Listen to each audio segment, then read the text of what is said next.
Well, hello there, watching the press preview. A first look then at what is on the front pages. Time to see what is making the headlines with the political editor of the Daily Mirror, Pippa Crerar, and the political editor of The Sun, Harry Cole. Welcome to both of you, and I know you're with us till just before midnight. So, front pages, let us start with the Financial Times. It leads with the announcement that NATO will increase its forces on high alert sevenfold. The Metro's front page reports on the missile strike on a shopping centre in Ukraine, with their headline, "Shoppers Murdered by Russia." The Sun also leads with that story, calling it horror at the Mall. The Telegraph reports that the head of the armed forces will say that Britain is facing its 1937 moment and must be ready to fight and win to ward off the threat from Russia. The Guardian leads with reports that the prospect of a strike grows as doctors eye a 30% pay deal. Daily Mail also with that story on their front, their headline, "Doctors demand a 30% pay increase." Well, a reminder that by scanning the QR code you'll see on screen during the programme, you can check out the front pages and the ones still to come in while you watch us. So let's bring in our guests then, Pippa Crerar and Harry Cole, who are joining us with the latest stories, including, Pippa, front page of the Metro and a number of the other newspapers about this awful attack on the shopping centre. President Zelensky suggesting that 1,000 people might have been inside, and what this means in focusing efforts of those G7 leaders who've been meeting in Germany. Yeah, I mean, it's absolutely horrific news that broke this afternoon. We've kind of become used to, in some awful way, the attacks on Ukraine from Russian missiles. But this is obviously a unequivocally civilian target. There's a shopping centre in the middle of the afternoon packed with women and children, up to 1,000 people. And it's been targeted by Russian, in eastern Ukraine, targeted by Russian rockets. It's some way from the front line. It just shows really the might of Russian aggression. And the social media scenes were horrific. It was people at the shopping centre recording it on their phones, and the building by the end of it was absolutely razed to the ground. I mean, you've got awful images there. So far, the death toll, 13 people killed, about 50 injured, but the Ukrainians have warned that that is likely to increase over the next few hours. Zelensky has described it as an act of terror. It's been condemned by the United Nations, and it's very striking that this happened when G7 leaders, amongst whom our Prime Minister Joe Biden as well, and others who have been the most critical of Vladimir Putin for his actions in Ukraine, we're gathering at the G7 summit. Harry's obviously there over in Germany and has been covering it. And in some ways, it's hard to kind of escape that feeling that it was in some way intended to send a message to those leaders that were meeting. I mean, they've responded very forcefully, which I'm sure Harry will be able to tell you more about. Yes, indeed. Well, before we do that, let's just take a look at the inside pages of The Sun. In fact, murder at the Mall. And I'm just seeing that the former Russian president, Dmitry Medvedev, has been speaking, according to various agencies. The one I'm reading is the Reuters news agency, saying that Russia will strengthen its border if Finland, Sweden join NATO. They also go on to talk about Crimea and say if any attempt is made upon Crimea by a NATO country, it will be seen as a declaration of war on Russia, which could lead to World War III. Now, this, of course, is all ahead of the NATO leaders meeting. We've had the G7. They go on to this NATO leaders meeting with this idea of massively ratcheting up the soldiers, airmen, etc., Harry, put on high alert in readiness. This war might be several months in, but the tension is still there, is it not? Yeah, but I think there's no coincidence, between what happened this morning at the G7, where President Zelensky addressed the leaders privately. He urged them to help him finish this by winter to avoid the Russians having a tactical advantage in the cold. And then a couple of hours later, Jens Stoltenberg, the NATO chief, stood up and said, as you rightly pointed out, we're increasing the NATO troop readiness on the eastern flank, on the Russian border, from 40,000 to 300,000 troops. And they actually declared Russia the biggest threat to the security alliance, which somehow had ended up as some sort of strategic partner since the end of the Cold War. But no, now back to very much being on the enemy's list. And yeah, lo and behold, just as those airstrikes happened on Kyiv last night for the first time in a fair few weeks, this horrific attack happens on a civilian infrastructure. Privately, it seems like they're not going to publicly point the finger and say it happened at the same time and it was all linked, but privately they are suggesting there is clearly a very suspicious link there. And Boris Johnson, I understand, told the fellow leaders that it was a stupid thing for Putin to have done, because all it is going to do when they're literally sitting around a circular table together, trying to hold a united line, all it's going to do is make the West even more bound to Ukraine. And this is a really surprising thing that has been here in Germany. I'm actually in Austria because they keep us so far away from the summit. We're actually in a different country. But what has been amazing this week is normally these summits tend to end up with a bit of a bickering on the sidelines, rows here and there. Now, I'm not saying there's no disagreement between these world leaders, but they've been at pains not to talk about contentious issues that there are between these two countries, so they can put on a united show. And it's clearly rattled the madman in the Kremlin. And in the importance of, in effect, beating Russia for its deterrent value is on the front page of the Daily Telegraph, Pippa, which is this idea that Ukraine is our 1937 moment, the pre-war crucial moment.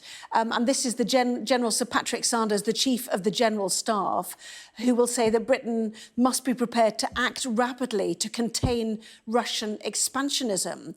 I mean, again, I reiterate, this all sounds extremely serious. Sir Patrick will say deterring Russia means more of the army ready more of the time. This goes back to that, the high readiness that we talked about with Harry. Yeah, and it comes after General Lord Dannatt, who was the former head of the army, saying that the cutbacks that have taken place to the British Armed Forces are untenable. Obviously, we are a major contributor to NATO, and we're one of the leading military powers in Europe in our own right as well. So there's some concern amidst the British military that actually spending has not been increasing at the pace that it might want to be. And for example, there's currently 82,000 troops in the British Army. They're due to decrease to 72,500 by 2025. And our main battle tanks going down from 227 to 148. And the defence target, obviously, that we've committed to, the 2% of GDP, is part of our NATO commitment.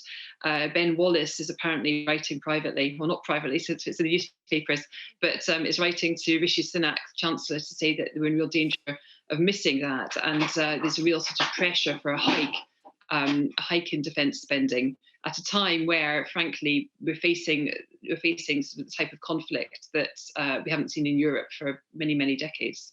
Yes, and the Times goes on also to quote the head of the British Army, telling soldiers to get ready and train hard for war with Russia, as cyber capabilities will not help them to cross a river. I mean, it's back to the old day of conventional war, isn't it? They also quote the Prime Minister insisting, that President Putin will pay for his barbarity. Is there a sense in there at all that Boris Johnson is the one beating the drum hardest on behalf of the Ukrainians there? Or, that unity you talked about, is it really writ large from what you're hearing? Yeah, no, there is no doubt that Boris Johnson has been leading the charge, so to speak, from here. Definitely with the French and the Germans. He's been it's absolutely boiling in this hotel room with no air conditioning up a mountain, about 35 degrees. Yes, he is leading the charge. And I think what is very clear and becoming very obvious tonight is there's going to be a spending announcement, I believe, at the NATO summit. There's no way that Boris Johnson will be able to go, shake the tin, tell everyone else that they have to meet the commitments, when actually, because of inflation, the Defence Secretary has warned the Chancellor, as Pippa said, we will miss our spending commitment target. So it's very clear, I think, that Boris Johnson is going to have to say something about defence spending, perhaps not set out exactly how much, but definitely signal that Britain will be increasing spending. And I suspect he'll do that from the platform in Madrid, where we go tomorrow. So, yes, I was going to ask you, you're heading off to NATO, presumably as well, are you? I read that Britain is hinting it could boycott the G20 summit in November if Putin was invited. This idea that he needs to continue to be ostracised to allow the penalties of sanctions and public opinion to work against him. But obviously the big debate tomorrow will be what happens with those Nordic countries still trying to join Harry. What wriggle room is there, do you think, to win over the Turks, or is that what's been happening in the background? Yeah, I think there'll be lots of. I mean, most of the time, the most interesting summits is what happens on the fringes. It's the bilaterals that are around the edges of the meetings, and they will increase dramatically. I think once sort of 30 countries are there here rather than 7 or 8 here here in Bavaria. So I think there will be meetings. I think Boris Johnson is meeting with the Finns and the Turks, and trying to work out exactly what can be done.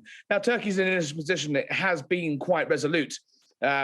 On the war in Ukraine. It has shut the Black Sea. It is patrolling the Black Sea. It is selling these brilliant Bakirata drones. Not exactly sure on the pronunciation there. These cheap, very, very effective drones that have actually enabled Zelensky's forces to have a sort of almost a better advantage in the air than expected than the Russian Air Force. And so there is movement there, but obviously I expect there'll be a lot of horse trading behind the scenes, a lot of haggling, and the Turks will extract quite a big price for expanding NATO. And, the backdrop and the context of all of this, Pippa, is rising energy costs. A lot of it blamed also on the war there. There's the rising food prices as well. And the concern of the Ukrainians, I suppose, that pressure will force some nations to pull away and insist on them suing for some sort of peace. So that, the backdrop is that it affects every single one of us, I guess. It's very striking that Boris Johnson said today in one of these many media interviews that he did that it was that peace in Europe is a price worth paying, or rather that the price that we have to pay for peace in Europe is worth it. And that was very clearly a reference to the impact of Ukraine crisis on fuel prices, energy prices. There's a knock-on to food prices as well, of course, so there are other factors there as well. There are, I think, sort of the estimate is about 80% of our inflationary pressure is from international factors. Much of that, not exclusively, obviously, because of China and supply chains and so on, but much of that is, of course, from as a result of the Ukraine conflict. What's going to be interesting to see is that while Boris Johnson and other leaders are saying the same thing in their own countries, what appetite or what patience their respective populations have when the cost of living crisis really starts to bite, whether they think that actually the focus should be much more on sort of helping them through that. I mean, what the governments would say is that, of course, there's a link between the two, that you're not going to be able to solve, as it were, the cost of living crisis if you don't also address what's going on in Ukraine. But populations, when they're feeling the pinch, I think will be much more focused on domestic matters rather than international ones. And that's a challenge I'm sure that not just Boris Johnson, but other leaders as well will have to face in the coming months. Well, stay there. We will let Harry open a window if that helps. I'm not sure, but also there's a massive thunderstorm outside. Okay, so that won't help. We'll move on to the inflationary pressures, though, of which we just talked about. The prospect of more strikes growing as doctors look for a 30% pay increase. That and more after this break.